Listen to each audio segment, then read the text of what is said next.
This is real engineering. Forget everything you thought you knew about Leonardo da Vinci. This isn't just about the Mona Lisa.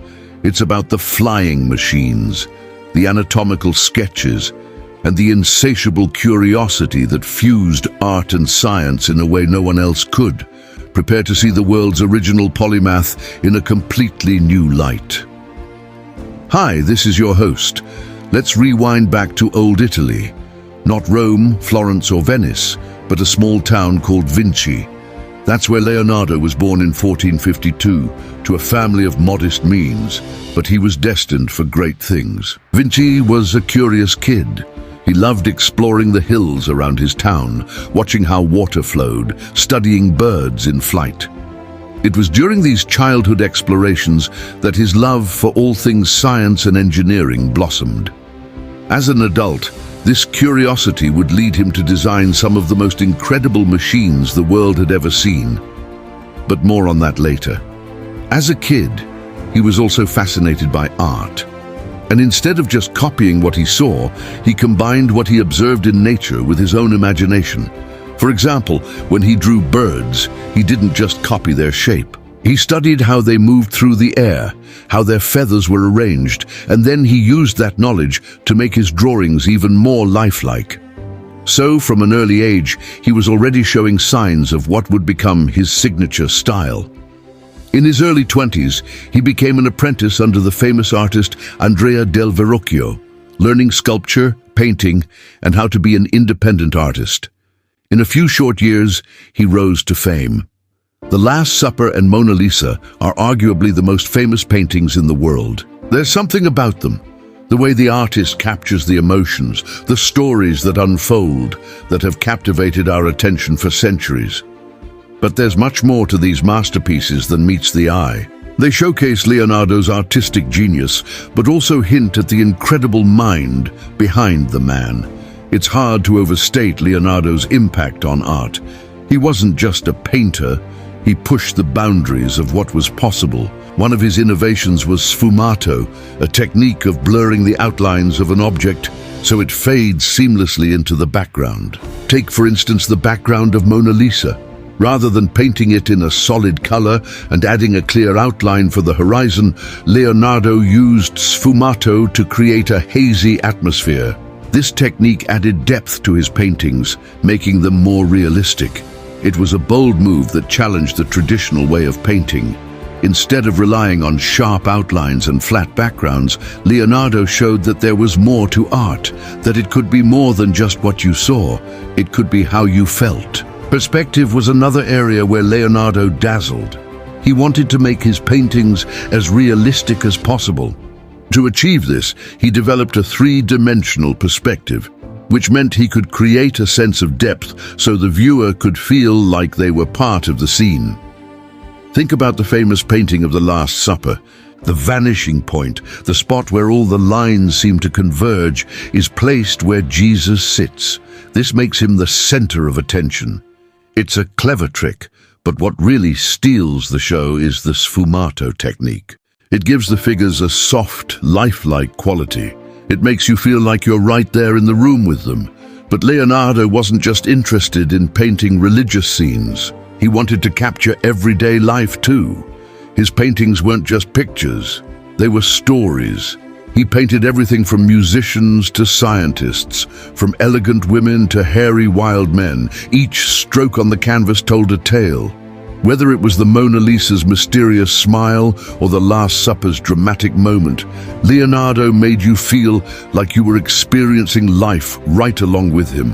And now let's talk about the other side of Leonardo's brain, the scientific and engineering side. He was a true visionary in this realm too. When we think of Leonardo da Vinci, images of flying machines may spring to mind, and for good reason. These designs were groundbreaking for their time. His sketches reveal a mind that was not only creative, but deeply inquisitive. Leonardo wasn't just satisfied with how things were. He wanted to understand why and improve upon existing designs. Take his helicopter, for instance. He designed it based on his keen observation of nature, specifically the way a bird or an insect flies. He recognized patterns in their movement and applied them to his invention. He didn't have the technology to build his helicopter, but his design was remarkably close to what we have today.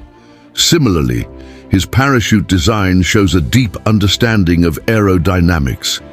He realized that the size and shape of an object affected how it fell through the air, and he experimented with ways to increase the surface area to slow down the descent. While none of his flying machines ever took off or flew, they were still remarkable feats of engineering. What's more important is the legacy of these inventions. Leonardo didn't just draw machines, he showed the world that it's possible to soar through the skies. His fascination with mechanics didn't stop with flying machines. He was interested in understanding how things worked. His notebooks are filled with sketches and diagrams of mechanical devices like cranes, locks, and even a machine gun. For instance, take his crane design. It's not just a drawing, it's a detailed plan of a machine that could lift heavy objects with ease. He understood the principles of levers and pulleys and how to use them to create simple yet effective machines. Then there's his lock system. Again, it's not just a picture, it's a solution to a common problem. Leonardo was thinking about the practical applications of his inventions. He wasn't just a dreamer, he was a problem solver. But Leonardo wasn't just interested in building machines, he was also curious about the world around him. He was an avid collector of fossils, and he used his knowledge of anatomy to help him understand what he was finding. His notebooks are full of detailed drawings of plants and animals, but he didn't just copy what he saw, he dissected them to see how they worked. For example, he studied the digestive system of a bird and compared it to that of mammals. He even dissected human bodies to learn more about the muscles and organs. Leonardo wasn't squeamish. He approached his dissections with scientific rigor.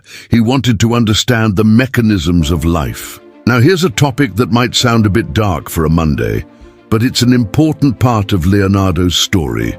He designed weapons. We're talking about war machines, tanks, giant crossbows, armored vehicles, the kind of stuff that might seem more suited to a modern military handbook than a Renaissance artist's sketchpad. You might be wondering, why would a guy known for his artistic genius and peaceful paintings dabble in such destructive designs? Well, here's the thing. Leonardo wasn't just an artist or a scientist. He was a polymath, a true Renaissance man. He saw the world through a lens of curiosity, and that curiosity knew no bounds. So while he was busy painting the Mona Lisa and dissecting human hearts, he was also thinking about the realities of... It's easy to think of Leonardo's war machines as dark and out of place given his other accomplishments, but they were simply another facet of his brilliant mind. Just as he dissected a bird to understand its skeletal structure, he researched and designed war machines to understand the complexities of engineering and mechanics. They were part of his grand plan to understand the world around him. Perhaps the most intriguing aspect of Leonardo's war machines is how he blended his artistic talent with his engineering skills. Take, for instance, his designs for armored vehicles. He didn't just think about the mechanics of movement. He also imagined how these vehicles should look, what materials should be used, and how they would appear on the battlefield. This blend of art and science is what made Leonardo unique, a true polymath whose interests ranged from the beauty of a sunset to the brutality of war. Now, this is the big one, the reason Leonardo da Vinci is considered the world's first polymath. Leonardo wasn't just a painter, engineer, or scientist. He combined all these disciplines in a way no one had done before. He saw connections where others didn't. He didn't limit himself to one field of study. He was a true Renaissance man, embodying the spirit of curiosity and exploration that defined the era. One of the keys to Leonardo's polymathic approach was his insatiable curiosity. He asked questions that had never been asked before. Why does a bird fly the way it does? How does the human heart function? Can we create a machine to capture the wind's power? These questions led him to study everything from the flight of insects to the structure of the human body to the principles of mechanics. Another aspect of Leonardo's polymathic mind was his ability to connect ideas from different fields. He didn't just study art, science, and engineering in isolation. He saw how they intersected and complemented each other. For instance, he used his knowledge of optics and geometry to create more realistic paintings. He studied the human body not just for anatomical reasons, but also to better depict human emotions and expressions in his art. Finally, Leonardo's approach to learning was highly interdisciplinary. He didn't limit himself to the traditional academic subjects of his time. He followed his interests wherever they led him. This freedom of exploration allowed him to make groundbreaking discoveries and create inventions that were centuries ahead of their time. Before we wrap up, let's talk about Leonardo's notebooks. They aren't just pretty paper filled with neat sketches, they are treasure chests of innovation. Every page is like a secret message from the past, a whisper of ideas that once roamed in Leonardo's brilliant mind. Some pages are filled with notes on anatomy, others with mechanical designs, and some with ideas about painting. It's like having a direct line to Leonardo's thoughts. What's amazing about these notebooks is that they show Leonardo's thought process. They reveal how his mind worked, how he solved problems and came up with innovative ideas. For example, in one notebook, you might find sketches of birds, and then suddenly there's a design for a flying machine. This transition shows Leonardo's way of thinking. He didn't just copy what he saw, he used his observations to inspire inventions. But it's not just about the content of the notebooks, it's also about the way Leonardo wrote and drew. His notes aren't like a typical textbook. They're all over the place. One idea crossed out and replaced by another. A sketch turned upside down to fit a page. It might seem messy to us, but that's exactly what makes them so fascinating. They give us a glimpse into the creative chaos that gave birth to some of the most brilliant ideas of the Renaissance. These notebooks were Leonardo's personal space, a place where he could explore his thoughts without judgment. They were his therapy, his diary, his research log, all rolled into one. Studying them gives us a rare insight into the world's greatest polymath. It's like reading the mind of a genius, and what we find there is nothing short of astounding. Leonardo's notebooks aren't just historical artifacts. They're a testament to the power of curiosity and the beauty of a creative mind. They remind us that genius often looks a bit messy, and that the path to discovery is rarely a straight line. So here's the deal. If Leonardo da Vinci can design flying machines by dissecting birds, well, what can you do with your passions? The world's greatest polymath wasn't just born talented. He was born curious. His insatiable desire to understand the world around him, coupled with his relentless pursuit of knowledge, is what set him apart. He wasn't afraid to ask questions or to challenge the status quo. Think about it. It's curiosity that drives us to explore the unknown, to push the boundaries of what's possible. It's curiosity that turns a simple observation about a bird's flight into a revolutionary design for a flying machine. Leonardo's story is a powerful reminder that curiosity isn't just a trait.